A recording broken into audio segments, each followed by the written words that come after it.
Yo, what it do? SRT gang. It's your boy with the fat SwaggyReacts, and we are back with another reaction video, man. And shouts out to that chapter, bro. We back with another reaction to these joints. Today we're gonna be checking out one of their newest videos. They dropped this like a couple days ago or a day or two ago. Like today we're gonna be checking out like Matthew Hoffman and his House of Leaves. So like, share, comment, subscribe. If you guys like these type of videos, let me know by liking the video. Also in the comment section or whatever, like write in the comment section on like how much you guys like it. Like tell me guys how you guys feel about this case, and like if I should do more, man. So I ain't finna hold y'all up. Like, share, comment, subscribe. Like, you know what I'm saying? I'm trying to get to 50K likes. I mean likes. Well, I would like to get to 50K likes, but like 50K subscribers will get this video to 200 likes, man. So without further ado, man, let's get into it, yo. Let's get into it. As you guys see, the green screen isn't up. I'm just doing it, regular tonight. It's all good, though. Let's get it. Hey you, and welcome. My name is Mike, and in this old video, we are, we're talking about a few things, as we usually do. One, we're talking about a guy named Matthew Hoffman. Two, his obsession with trees. And then three, his House of Leaves. It's as weird as it sounds. So in this video, I'm going to be talking about tree and also trees. And it's going to be a lot of fun because you're not going to know which. I feel like we should just use this video as a cleanse. Just get it out of our system, okay? But first, we got to get in. This story is very bizarre. I mean, come on. It's set in Ohio. It starts with a shocking disappearance, followed by a shocking discovery. So let's give it a go. Let's go.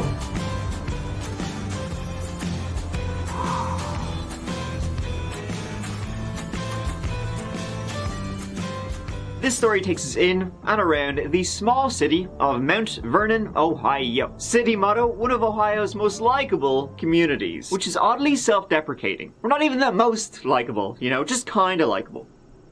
I dig it. It is host to almost 17,000 people, and it's an hour northeast of state capital Columbus. Not a whole lot you can find there you can't find elsewhere, other than this story. There's a lot of parks, greens, and a low crime rate. Which means though that, you know, when a crime does occur, judging from the stories I've told, that crime is gonna be weird as shit, and you bet your ass. It's a perfectly fine, unremarkable, small town in the Midwest. This story is anything but, beginning on the 10th of November 2010. The weather around that time of the year is crisp. The last of the autumn leaves are still hanging on for dear life before being swept away by the winter winds and cold ass snow.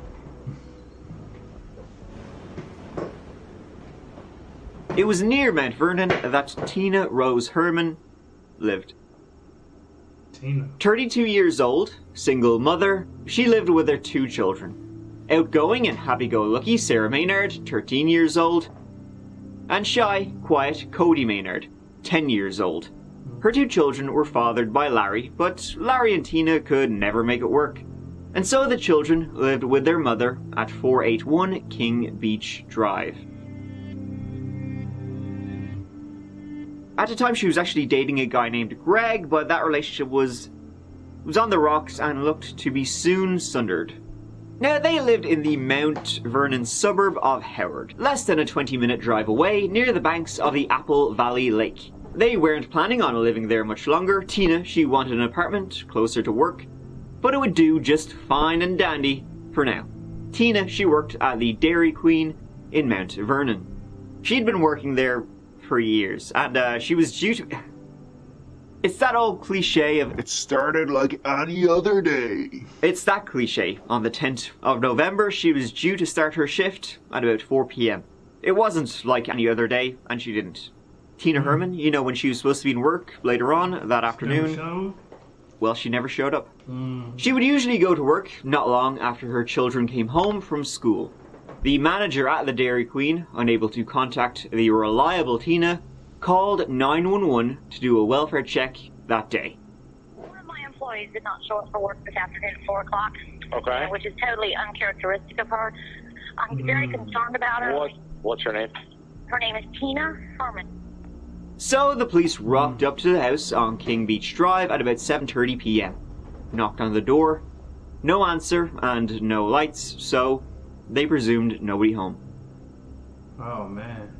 And so the police left, you know, assuming they'd probably gone out of town, just were off somewhere. Whatever. The very next day, though, Thursday, now the 11th of November, another woman was reported missing. Odd, you know, in a place here where this kind of shit, people don't go missing around here. Yeah, but I said like in fucking, what do you say, Ohio? Like it don't seem like it's violent, but I mean like everywhere it's violent. Like you never know, but it's just like, bro, like you wouldn't think a place like that would have, you know, shit like that. Know what I'm saying? Like multiple killings, like it's crazy. Odd, you know, in a place here where this kind of shit, people don't go missing around here. But what was even odder was that this was Tina's neighbour and good friend, Stephanie Sprang. Like best friend? Stephanie was 41 years old, had 3 children, and was a native of Mount Vernon. And she was the last known to be popping into Tina's the day before. See, Tina was planning on moving, and Stephanie was helping her find a place. Tina's children, Sarah and Cody, they had also missed school on Thursday. So then what happened that Wednesday? Tina's manager from Dairy Queen, who had originally reported the disappearance, she went back. She decided to visit Tina's house herself, and she let herself in. And then she called the police again. I called in last night about Tina Herrmann being missing. Mm-hmm. I am out at her house now. There is blood everywhere. Whoa, what? It was not pretty. Whatever happened right inside the door, and it had been bad. Following the trail, the bodies had been dragged then into the bedrooms, and, well, a lot more blood.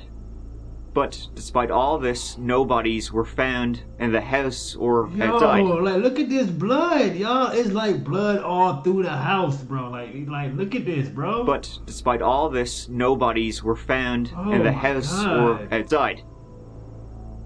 Wherever they went elsewhere. The bathtub also was covered in blood and had been used for, what you see in The Sopranos, they used the bathtub for. So, 4 people missing, 2 women, 2 children, and a very gruesome scene left behind. Some clearly must have been just butchered, and perhaps others kidnapped. As to clues in the house about what could have happened, well, some of the stains were right by the door, so as soon as whoever came in, they were attacked. Groceries were in the kitchen, but not put away. Again, we can assume that they were attacked not long after entering. We can probably say those were left by Tina, and the receipt showed they had been bought around 12 p.m. So Tina, that morning, she'd been out and about, you know, doing some errands, and came home with a few bits and bobs, brought the bags into the kitchen, and before she could put them away, she was attacked. Then Stephanie, she was due to pop over then early that afternoon, and so we can assume due to the scene. Yeah.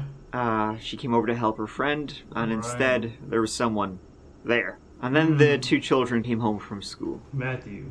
God. Another clue was that the garage door was off, so perhaps someone entered via that. In the garage was more blood, and Tina's truck was missing. The killer may have put everyone in her vehicle, and off they went. But at least they knew they were searching for something, and they had something in particular, so, you know, the usual bolo, be on the lookout, went out. Finally, the last clue was a Walmart bag. It had tarps in it. You know, like, no receipt, but you don't necessarily need one to track down where and when it was purchased, and get CCTV. The police did their due diligence. Neighbors questioned if they saw anything, her soon-to-be ex-boyfriend interviewed. Nada. Greg, who would be, you know, the most likely suspect, he also just, you know, so happened to be out of the house when this all happened. But his alibis checked out. He was in work. No chance he hadn't been.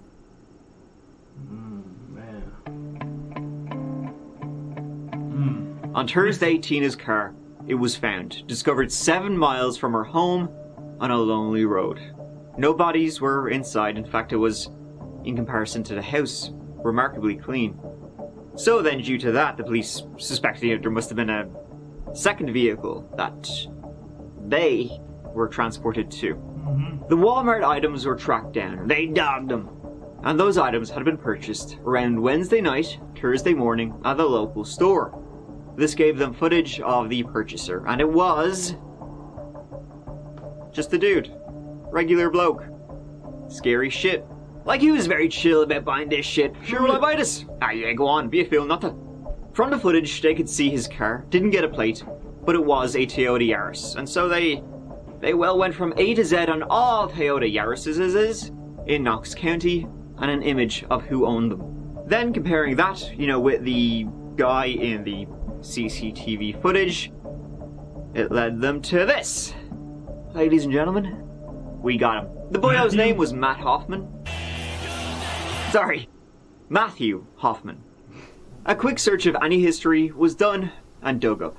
Matthew was 30 years old, a local. His parents had a house on Apple Valley Lake. He had spent time in prison, 6 years in Colorado in 2001 for arson and burglary. Seems this guy had sticky little fingers and was a bit of a firebug too. He had a history of burglaries. Notably, as he worked as a handyman, he could gain access to houses pretty easily.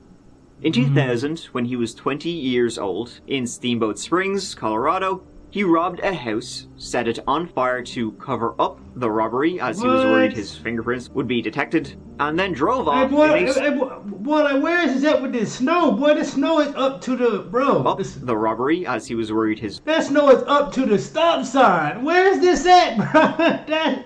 But this is, like, Ohio? If Ohio snow get this high, bro, I will not be going to, oh, hell no. What the hell? Fingerprints would be detected, and then drove off. Look at that. That's crazy. That's crazy, bro. Off in a stolen car. The fire spread and destroyed multiple houses, causing over $2 million in damages. Damn, He now lived in Ohio, working as a tree trimmer. He was an odd man. His favorite meal was the squirrels he found in his garden. His favorite meals was squirrels that he found in his garden. Huh? An odd man. His favorite meal was the squirrels he found in his garden. He was well known as the local weirdo. He had been dating a woman, but that ended in 2010. He eventually lost his job too as a tree trimmer due to being kind of unreliable. And well, for old Matthew Hoffman, reality, it kind of became a distant memory. Unfortunately for everyone else, this was very real. Dude is crazy, bro. This dude is crazy, eating squirrels and, like... On Monday, the 15th, the police got a search warrant for his home at 49 Columbus Road in Mount Vernon. When I say search warrant, I mean SWAT kicked in the friggin' door. A door to a house of horrors. House of horrors? They struck at dawn and were first greeted by leaves, of all things. Leaves inside the house. Bags upon bags of leaves. Leaves covering the floor, feet high. And Matthew, sitting on his couch, slack-jawed.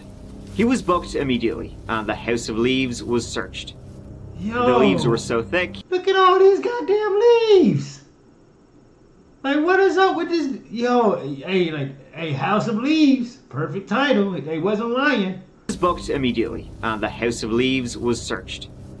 The leaves were so thick, anything could be underneath them. Searching the house, the upstairs, they found nothing. No sign of the missing 4.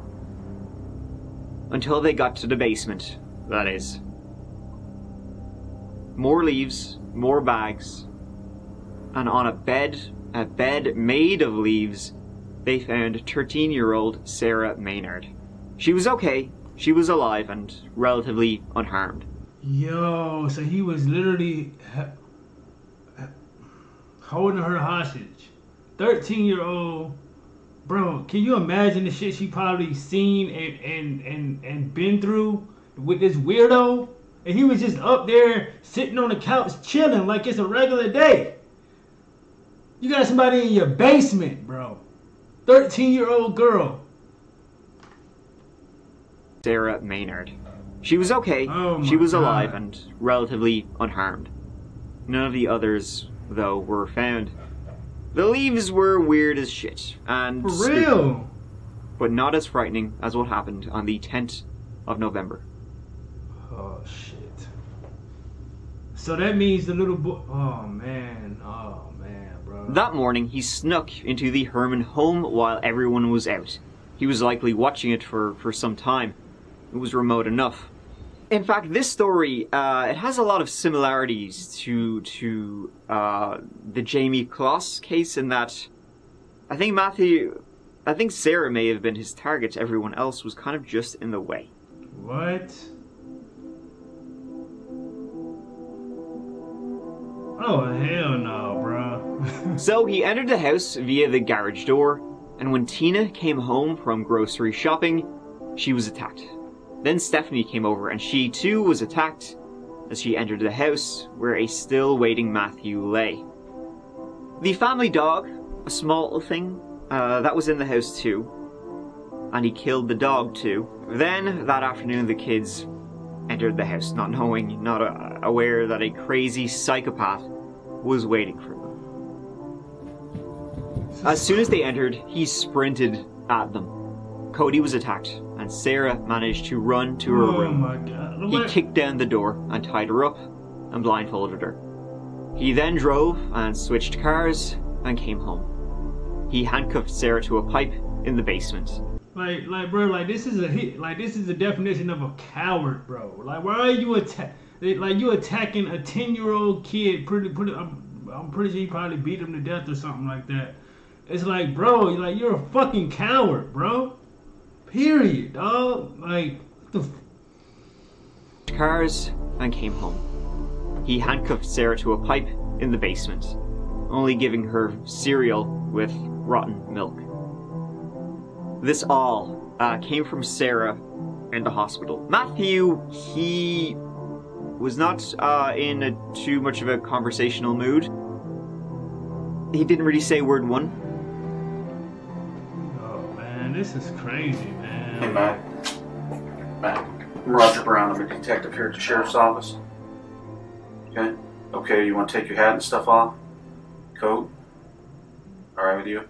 If I take them cuffs off and put them in the front, is that going to be a problem?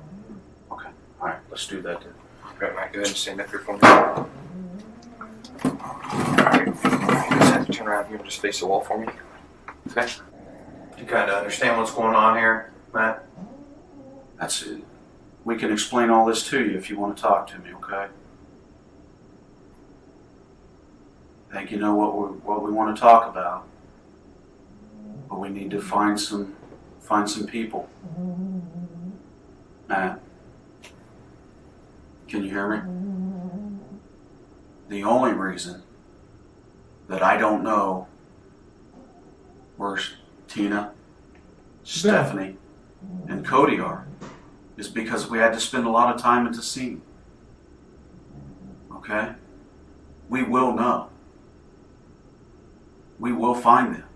It's crazy, bro. And if it's going to come to it that it's not with your help, then so be it. But I'm going to be the first guy to tell the jury that. I guarantee you. That I sat in an interview room with this guy, and all he wanted to do is close his eyes and blink them until I walk out of the room. And then he opens his eyes and gets his drink of water. Now, am I a prudent person? What kind of person do I think that is? Well, one of two things. Either you're getting your composure together, you're thinking things out, thinking what to tell us, or you don't give a shit about anybody. There's about 12 hours of it, and he says absolutely nothing. He does, however, sign something. You know, other people, there's family members out there of other people, and all they want is closure. That's all they want. Crazy, bro. And he just... They've been up for days like you and I have, you know? Heart hurts. I don't. Bro, you're not... I don't understand sign language, man. Bro, like, he's not deaf, bro. Talk. Use your voice. God gave you a voice for a reason. Use it. Explain what happened.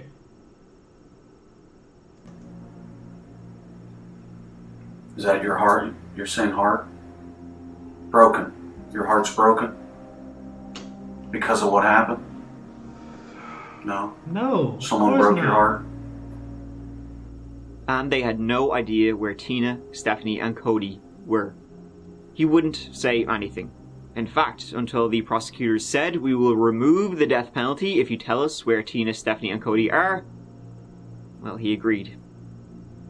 Agreed on condition that the police shoot him in a faked escape attempt. "Here, lads, would you mind just killing me and then say I tried to make a run for it?" The only thing the police shot was that down.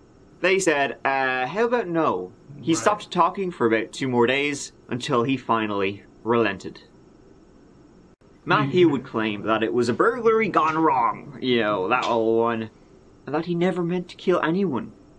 He just did, horrifically, as an accident. See, I hate when guys do this shit right here, bro. Say it's an accident, you didn't mean to do it, your intention wasn't to kill anybody, but you did it anyway. And the second that you killed the second person, you could have felt some remorse for that. You said, "No, I'm gonna kill another lady and a child." So I don't want to hear that it was an accident, this bullshit. I don't want to hear that. I don't.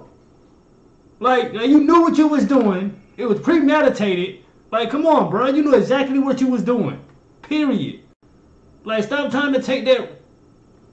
Man, bro, I'm sorry. That he never meant to kill anyone. He just did, horrifically, as an accident.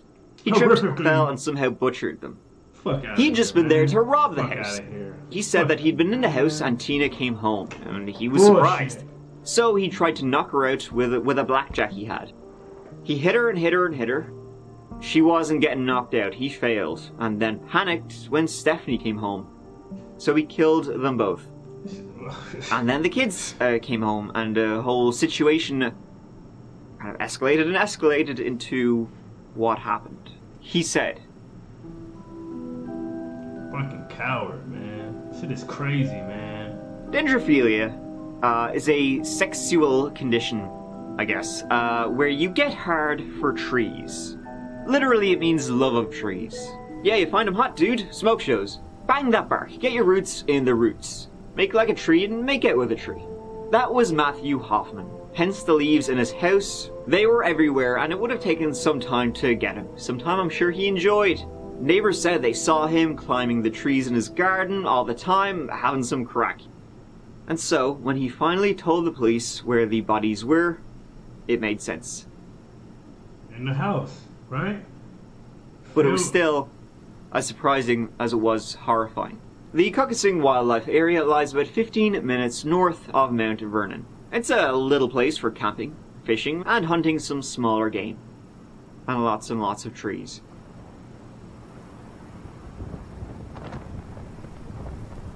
Matthew directed them to one in particular, a hollowed out tree.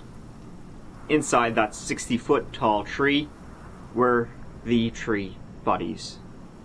They had been dismembered and stuffed inside. Oh my god. Oh my god. This is crazy. Bro, like, this is crazy. Bro, that literally was stuffed in a tree. Like, what? Look. Oh my god, dog. This is crazy, bro.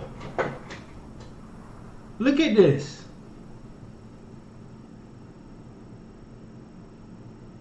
The tree was hollowed to a point, and how he did it is speculation because we found the location, we took them out with, part of the reason we took them out that we did, the way that we did, and we cut the part of the tree away, is our priority to not only to recover them, but to recover them with sensitivity and with dignity for the victims and for the victims' families. Matthew Hoffman pleaded guilty to the 10 counts against him, including aggravated murder, sexual assault, kidnapping, and gross abuse of a corpse.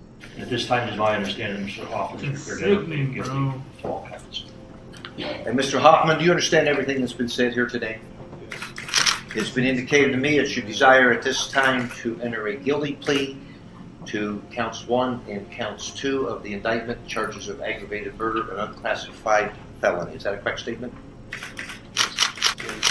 It's also been indicated to me that you desire to enter a guilty plea. Yes. Yes. And is Yes. Yes.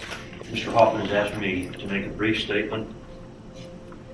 That is simply, family deserves to know this was a random burglary that went terribly, terribly wrong. No one person, no family was singled out. It's tragic. Can't undo what is done. Apologize. And was sentenced to life in prison with no chance I really don't of even want to parole. hear that shit. He told the police, I honestly really don't want to hear that bullshit, bro. He knew exactly what he was doing. Like he kidnapped the girl, killed a child, and the 2 women. He knew what he was doing. It was man, you know what? I'm not going to keep fucking talking about it, because it ain't going to do nothing but keep pissing me off. and was sentenced to life in prison with no chance of parole. He told the police that when he had kidnapped Sarah, they played video games and watched movies together. Didn't look like it when they found her. Right. And he didn't have a great time in prison either. I asked about how her son is adjusting to prison life. She said he's had some difficulty, experiences mild forms of panic attacks, and to this day has never spoken a word about the murders. Hoffman has been serving time at the Allen Oakwood Correctional Facility in Lima for the last 11 months. 10 TV was granted access to his records. In March of 2011, he broke a glass shelf and was charged with disobedience, destroying property, and creating a disturbance, resulting in 7 days segregation. He's also had minor conduct reports for being out of place, a visiting violation, and refusing an educational test. Hoffman remains in protective custody, requires close supervision, and is considered a level 3 inmate.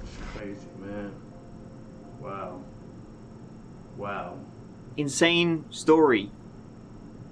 Very disturbing. Matthew Hoffman was obsessed with leaves, obsessed with trees, and ultimately obsessed with murder and death. His house, come on, an absolute madman. He scribbled on the walls, just did lots of weird shit, there was leaves everywhere. In his freezer, only popsicles and dead squirrels. This guy is like something out of a movie or TV show, like, come on, seriously, how is this real life? He's like one of the villains in Hannibal. But thankfully Sarah was saved. Tragic by the others. Scary, story. At least Matthew is where he belongs. Behind bars. Definitely. Good luck finding trees there, dickhead. Right. Shout us out to that chapter, bro. Wow. Wow. Matthew Hoffman, bro. The House of Leaves. That was crazy, bro. Like, crazy story. I definitely feel like he got what he deserved. I really feel like he should, like, well, he's gonna die in prison, but it's just like, bro. Like what goes through people's minds, bro? Bro, why do you just feel like you just have to just kill people, children, and just feel like, and feel sympathy at it, like, after you get caught? Like, I just don't get it, man. But let me tell me how you guys feel about this reaction, man, by liking or disliking the video. Also letting me know what other videos to check out, man. Tell me how you guys feel. Comment down below. Hit that like button, man, because that really helps out with the channel. Make sure you guys are tuned in tomorrow when I drop another one for you guys, gang. And SRT gang, I am out this thing, man. Let's get it.